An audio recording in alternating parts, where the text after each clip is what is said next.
Hello, magandang hapon po. Magandang hapon sa lahat. At ito po si Toto Tirador. At ang ating pag-usapan po sa ngayon ay yung mukhang walang pakundangang pag-iingat o walang pagkadelikadesa na ginagawa ni ginagawa ng ating saan ba ito? Ang ating Comelec sa pagde-deliver ko ng mga election materials na gagamitin para sa halalan. So ang nangyari doon ay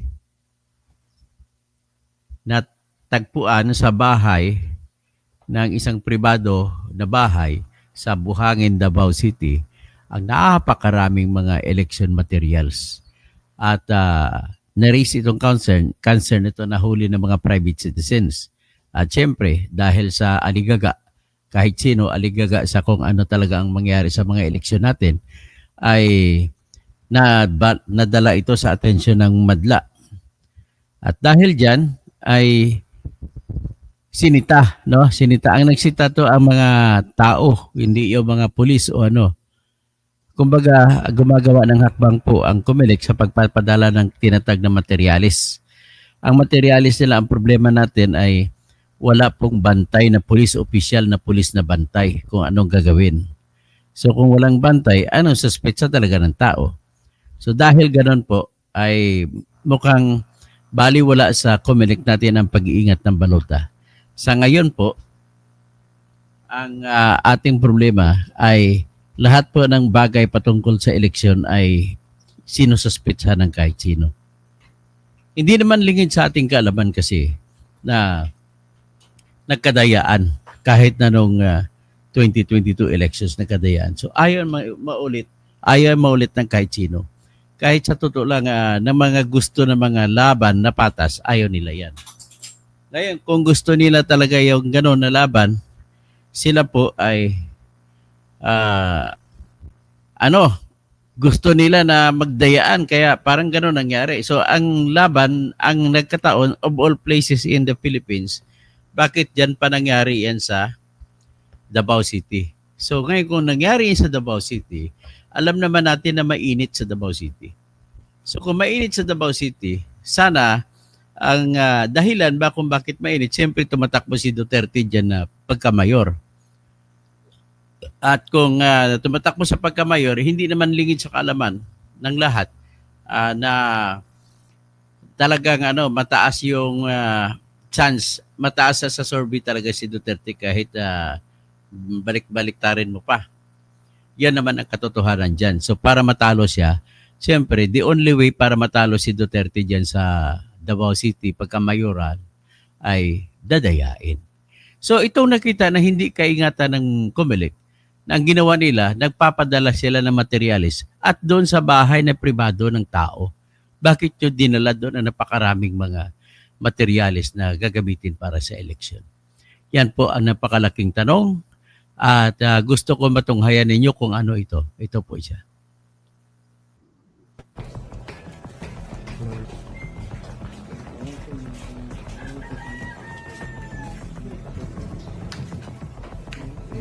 Yan, bahay pribadong tao, hindi pa nga tapos yung bahay. Dasang Comelec.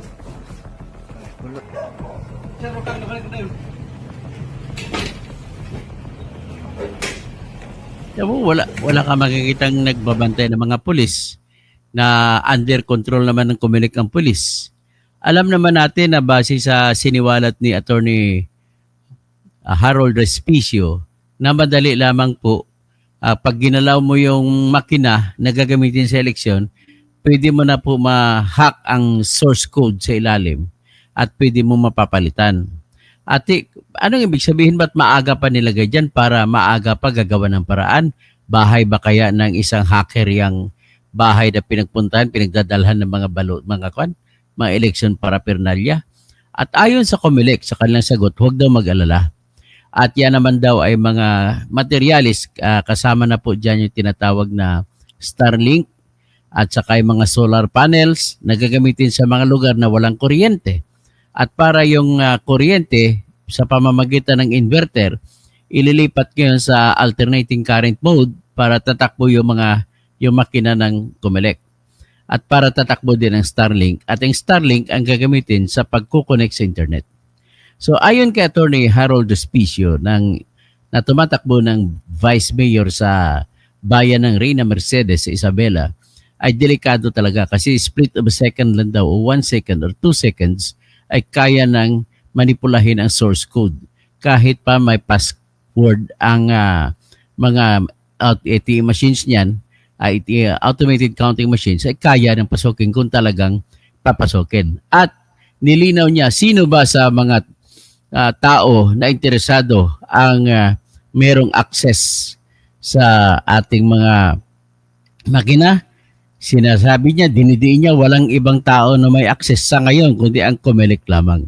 So ibig sabihin, kung meron mang magdadaya dyan, ay walang iba kundi taga-COMELEC sa ngayon. Kasi hindi pa naman connected sa internet yan. So kung pinadala yan galing sa warehouse ng COMELEC, chinik ba, sigurado ba yan na walang ginalaw sa source code yan? Ang source code kasi po para sa pagkakaintindi ninyo, para maintindihan nyo sa aking basic knowledge sa computer programming, ang source code ay isang series of susulat ko lang series of commands yan. Commands yung pag-uutos. Inuutosan, pag in-encode mo yan, in-upload mo, pinasok mo sa source code. Ang code na yan, siya ang mag-uutos sa computer kung ano ang gagawin ng computer. Kagaya ng naalala ko na, hindi ko naabutan yung bagong sistema ng programming, pero yung nung araw, yung basic programming na patutunan ko yung basic programming. Tapos Pascal o Turbo Pascal, tapos Lotus, DBase, yan yung mga naalala ko nung araw. Ngayon sa basic programming, ang mga commands na ginagamit, go to, mga ganon, gagamit ka ng command, tapos isasabihin mo, instruction ko anong gagawin ng computer. Kagaya nung araw, na gumawa ako ng app na para sa mga teller. Gumawa ako nun para sa mga, halimbawa may store ka sa barangay. Para malaman mo, monitor mong benta at saka pagbili mo ng mga stocks, yun ang ginawa kong program. Tapos gagamitin mo lang computer, papasok na doon sa program na yon lahat ng benta, lahat ng bili, automatic na yung computer ng program na ginawa ko na magdetermine kung ano mga detalye gusto mo.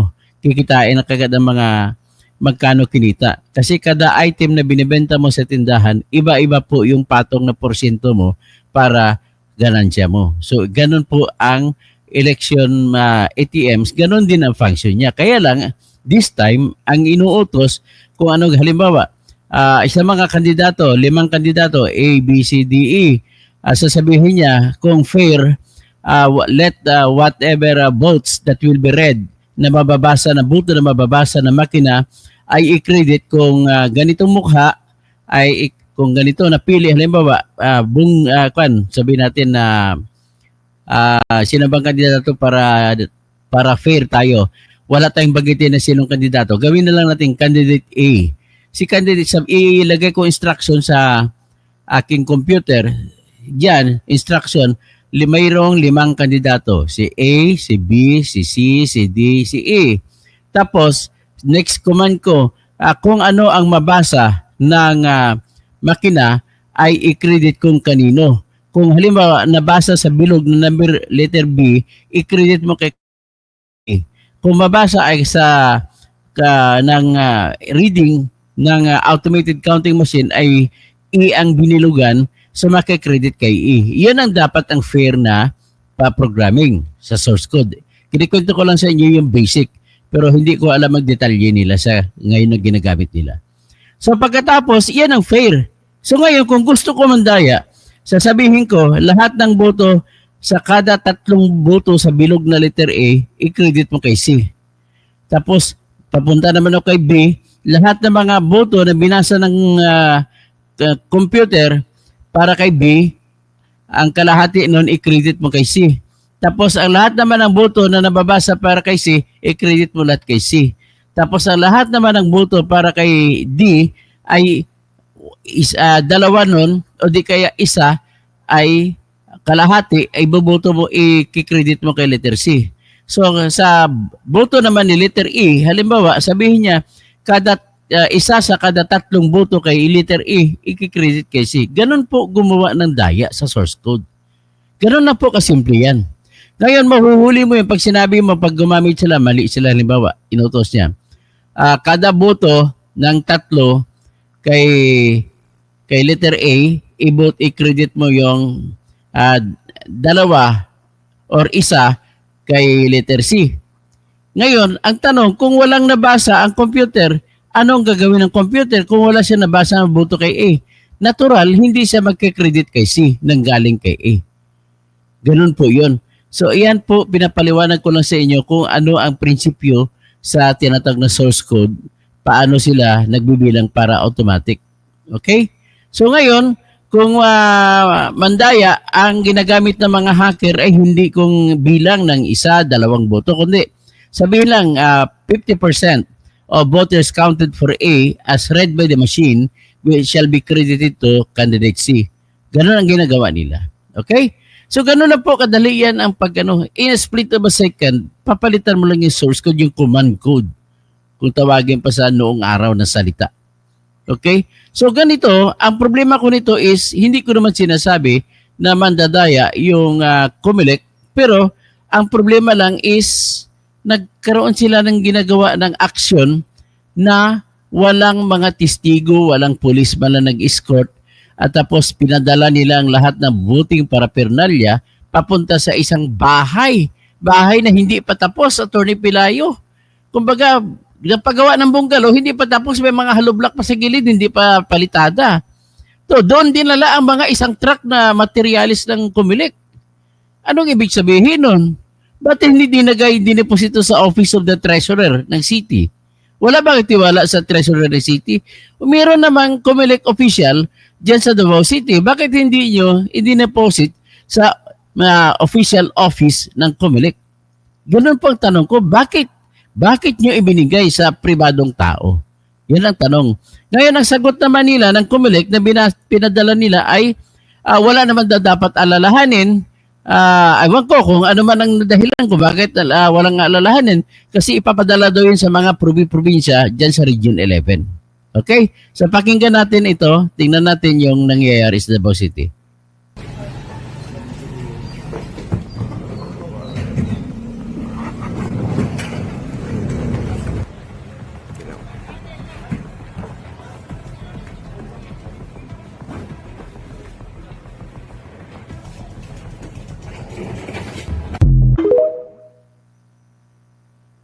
Meron pa kartong. Ang isa ka ban, puno po kayo.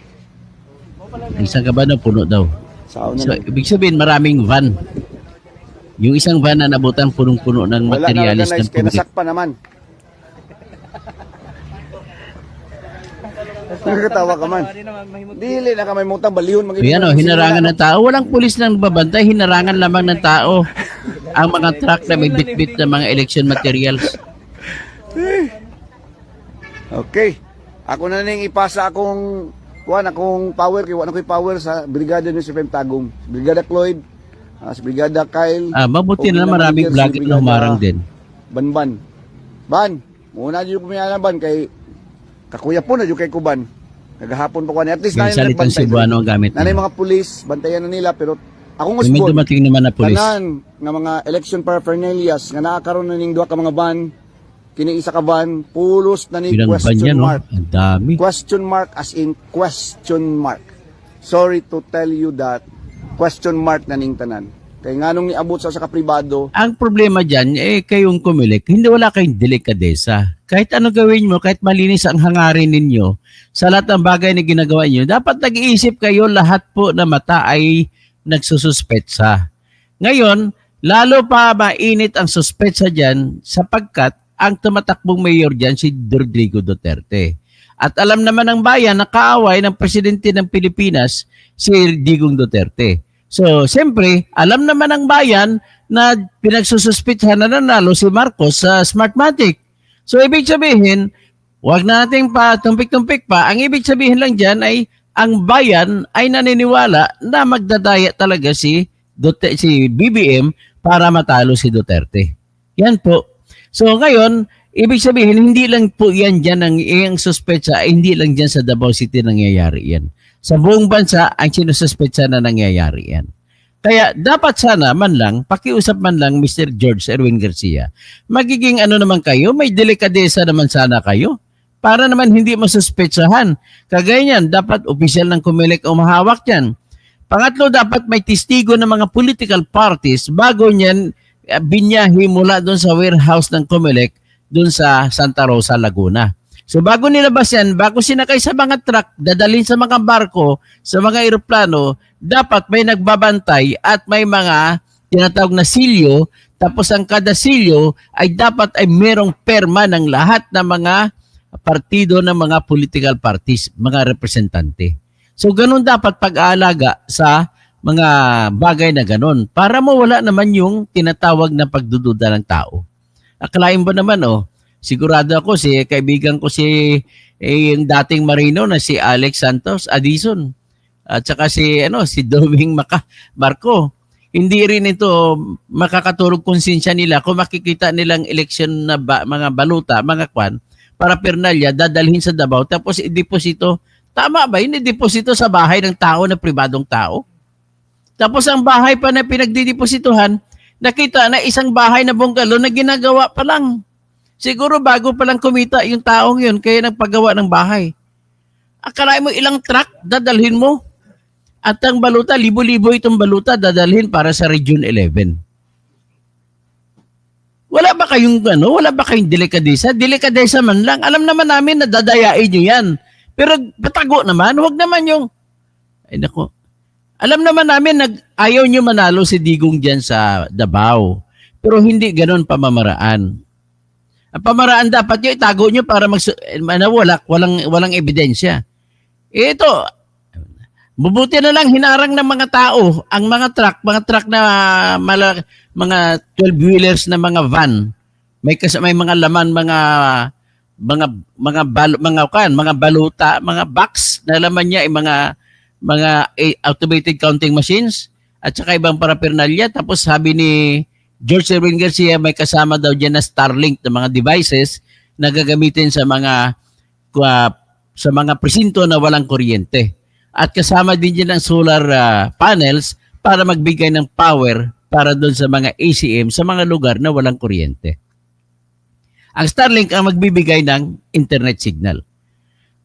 Sa totoo lang I don't care kung sino papayagan nyo yan. Ayaw ko na dadayain natin ang boto. Bahala ang tao sino iboboto nila. Ang problema dito is, pinaliwanag ko na kanina, uulitin ko lang. Mamaya ulitin ko kung paano mandaya sa source code. Pakinggan nyo muna ito. Walay pulis, walay barangay. Walang pulis, walang barangay. Thank you very much sa inyo ang tanan. Salamat yung kayo. Pauli na ko kay Nabi. Ayan, na-download ko ito sa TikTok. Isa naman. Sao na lang. Sabi, nabulabog ka na daw, George Garcia. Wala na organize, kaya nasakpa naman. Wala na organize, nahuli ka na raw. Nagkatawa ka man.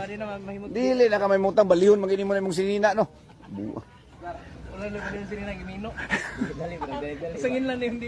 Pero man, hinarang sa highway, imaginein mo kalsada. Yung mga truck may bitbit.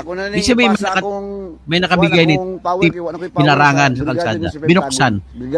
Anay, mga kwan. Brigada Kyle. Umabot yan, mga 3,000 mga kwan yan. Mahigit 3,000 na eleksyon paraphernalia. Naghahapon pa kwan. At least na yung nagbantay dire. Nanay mga pulis, bantayan na nila. Pero akong usbon, tanan nga mga election paraphernalias nga nakakaroon. Sana man lang may pulis. Kasi doon tayo nagtitiwala sa pulis. Question mark as in question mark. Sorry to tell you that question mark na ning tanan. Kay nganong niabot sa kapribado, walay pulis, walay barangay, ug wa kabalo ang taga-Commission on Election. Thank you very much. Binatid sa bahay ng pribadong tao.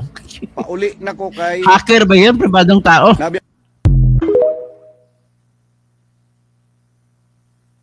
Kadlawon pa po ni sila ng hakot. Madaling araw pa din nagsimula ng hakot. Mao na ni. Yung iba nakalusot na. Mga bago pa lang nakasunin, akong balikon.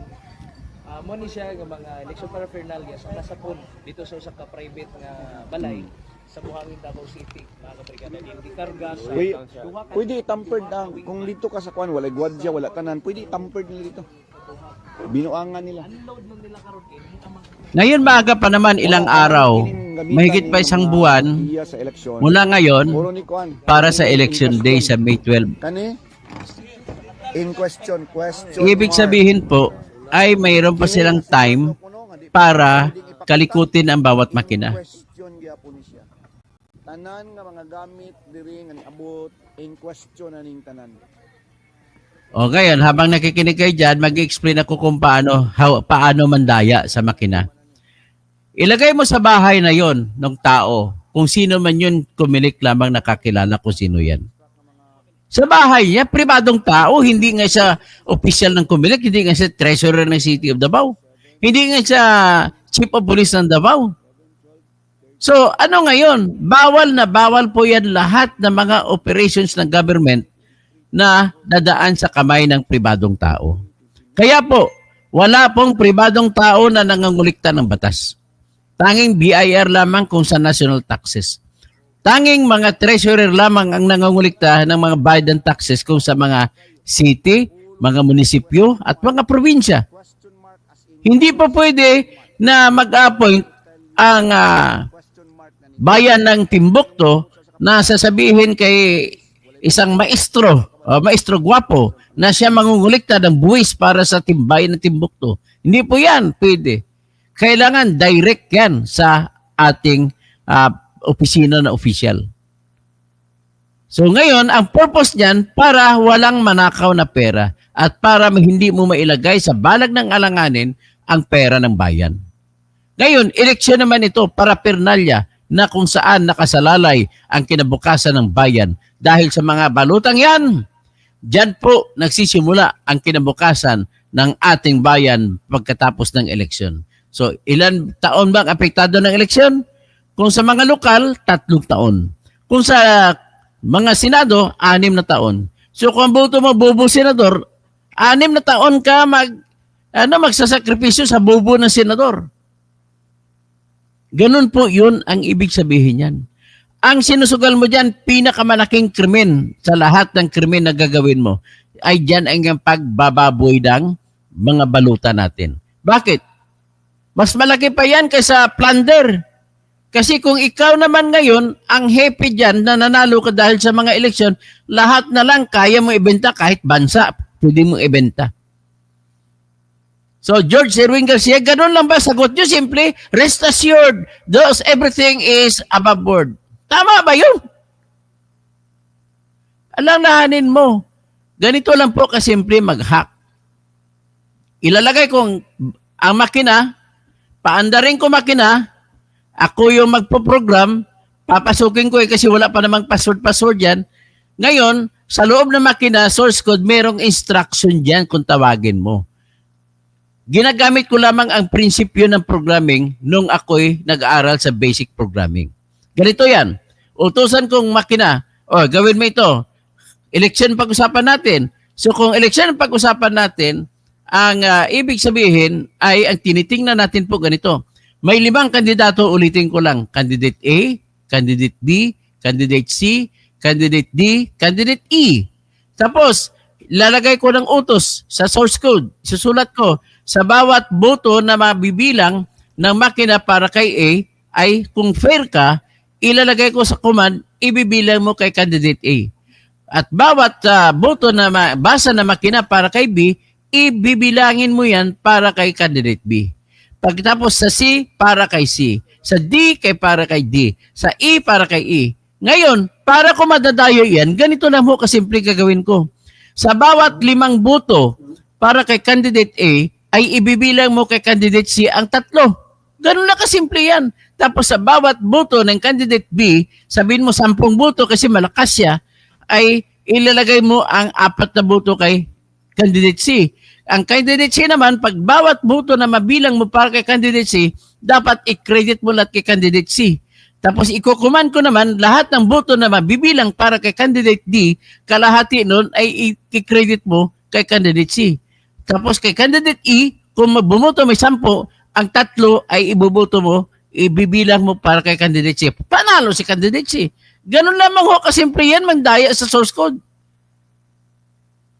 Ngayon, makukunik mo yan kung ikaw ang may hawak na makina sa bahay mo tinago. Bubuksan mo lang yan, kaya mo na ngayon babaguhin ang program dyan. Eh ngayon, ang kandidato sa Davao City, ang pinaka-main candidate si Rodrigo Duterte versus Carlo Nograles. Sasabihin ko, bawat 10 boto ni Duterte, 5 ibibigay kay Carlo Nograles. Ganon ang itatype-type mo sa source code. Tapos ng laban. Hindi niyo ba naintindihan yun? Kaya nga, ang pakay natin, sana noon na bakit ginawa na rin automated ang eleksyon natin para sa mabilis na takbo ng proseso ay hindi kayang habulin ng mandaraya. Ang problema lang, magaling ang mandaraya. Hindi pa nag-umpisa ang butuhan ng bilang ng makina, ay ginagawa na ng command na bago. Sasabihin niya, 70% na boto kay Digo Duterte, ibilang mo kay Carlo Nograles. Ganun lang ho, kasimple yung command yan. Naintindihan nyo na? So at least, naintindihan yung puntos ko. I am only raising here not an issue of whether that there is that intention to commit fraud, but only the possibility that fraud in the greatest proportion will occur in our country. And I do suppose that if you are doing that in Region 11, you are also doing that in the whole country. And not only in the whole country, but also in all other polling places for Filipinos overseas. Okay? O, ganun lang po. Magandang hapon po sa inyo.